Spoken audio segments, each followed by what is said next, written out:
I'm Ky Nichol, CEO of Cutover, and Cutover helps organizations move quickly with confidence. We'd call ourselves a work orchestration and observability platform. The business started in the UK. My background originally was in the space industry. A bit of time with NASA, a bit of time with ESA. I loved in that industry the live collaboration, the ability to have live telemetry in critical events, the way humans and machines collaborated at pace to get stuff done.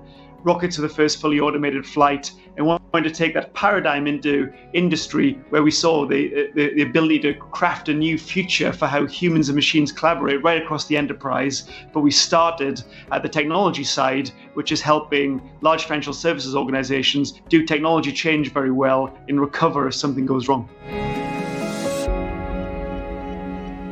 Lots to be thankful for in terms of the expansion, working with fantastic set of partners, customers, mentors, having been through the Barclays Techstars Accelerator program back in 2015. It's been a great journey to grow with one major partner bank to be now over 15 global banks, some of the largest banks in the world, using Cutover for those use cases. To done our Series A with Index Ventures, a top-tier venture capital firm, and to go on that journey. I think last year, about the middle of it, we were about 20 people. Now we're about 90. And we've opened up a hub in New York at the beginning of 2018, and really thankful to have the growth in the US market as well. So yeah, lots to be thankful for in terms of Cutover and growth.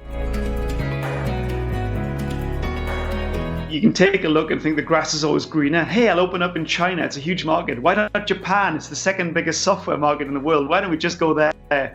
We're big fans of Geoffrey crossing the chasm. And there's lots there about how you build a sort of head of steam in a marketplace that will reference other people in that marketplace to make buying decisions. And we thought that was financial services initially, and so we employed people that spoke the language of the marketplace. We had mentors and advisors that could connect us appropriately. We shaped the language of our solution to solve problems specifically in that marketplace. And when we're going to new regions and new verticals, we believe we've got to do exactly the same thing. It's not just a push a button, jump a sector, and it's all going to be green and you're going to get massive revenue growths in 3 months. It's a considered campaign to get that stuff done. So we look at it that way.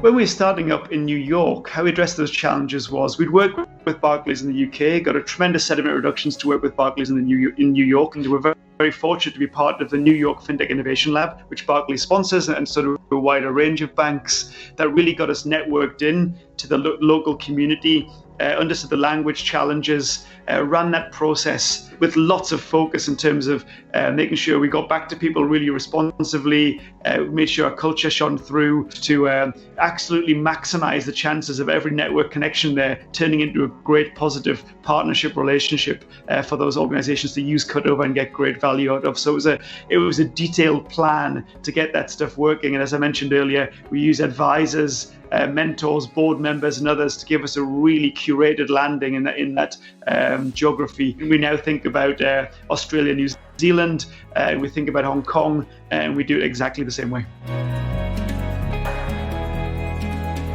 I'd say take it a step at a time. Depending on your marketplace and the challenges you have, like I think many will have read Blitz scaling, and you see like Airbnb having to open up in 9 geographies at the same time because it was fighting a battle to take a marketplace in a sort of winner takes all strategy. I think you need a lot of capital to go and do it that way. I think you also don't need to take that risk if you don't have to. I think every project of opening up a new geo or a new industry takes a heap of focus from the founding team, and so you need to make sure don't bite off more than you can chew. Take the appropriate steps, get a heck of a lot of advice, and make sure it's a curated deployment into each of them, and not just a fire and forget or hope, spray and pray approach is not going to work, I don't think.